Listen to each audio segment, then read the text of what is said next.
अब हम आपसे एक सवाल पूछ रहे हैं कि क्या बंगाल में हुए हिंदू विरोधी दंगे और हिंसा में हमास मॉडल की एंट्री हो चुकी है? तो आप इस बात पर विश्वास करेंगे? पश्चिम बंगाल के मुर्शिदाबाद में जो हुआ वो किसी दंगे अचानक भड़की भीड़ का मामला नहीं था। ये एक पूर्व नियोजित, संगठित और सुनियोजित आतंक था। एक ऐसा आतंक जो साफ तौर पर हमें इजराइल पर हमास के हमले की याद दिलाता था। क्या फर्क है उस हमास की सोच और इस बंगाल के इस्लामिक जिहादियों की सोच में, जो 3 तस्वीरों में हम दिखा रहे हैं? शायद कोई नहीं जानता, क्योंकि जिस तरह से हमास ने पहले यहूदियों के घरों को चिन्हित कर उन्हें कत्लेआम किया, उसी तरह बंगाल में हिंदुओं के घरों को भी काली स्याही से निशाना बनाया गया है। इन घरों को बाकायदा चुना गया था। यह हमला अंधाधुंध नहीं था, यह एक सुनियोजित साजिश, हमला नक्शे के हिसाब से प्रायोजित था। मीडिया रिपोर्ट्स के मुताबिक 6 महीने की मासूम बच्ची को आग में फेंक दिया गया। क्या यह सिर्फ दंगा हो सकता है?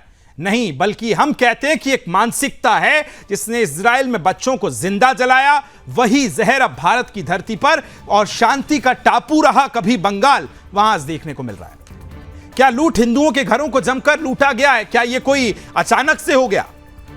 पैसा, सोना, सामान, गाड़ी सब उठा ली गई, तहस नहस कर दिया गया।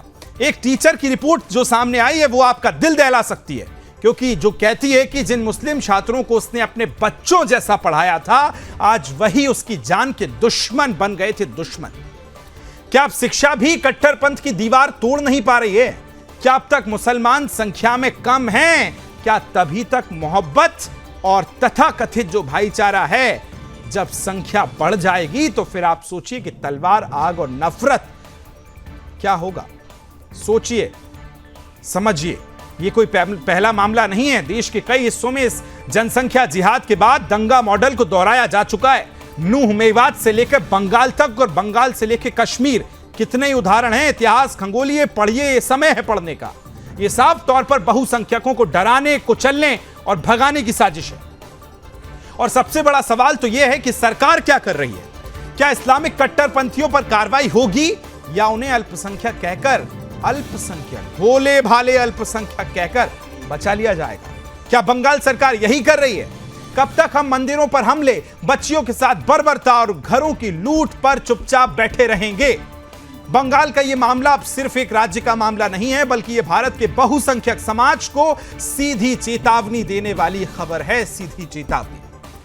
और आज अगर हमने आवाज नहीं उठाई तो कल ये आग आपके शहर, आपके गांव, आपके घर तक पहुंच जाएगी। ये वक्त सजग होने का है, ये वक्त संगठित होने का है और ये सच्चाई का सामना करने का वक्त है। कट्टरपंथियों से डरने का नहीं, उन्हें बेनकाब करने का अब समय आ चुका है। देख लीजिए, ग्राफिक्स पढ़ लीजिए, समझ लीजिए। इस खबर को बेहतर ढंग से समझाने के लिए पुलिस पर हमलावरों को संरक्षण देने का आरोप लगा है। खाकी जो हमारी रक्षक होती है, लेकिन उसी पर आरोप लगे तो सोचिए फिर।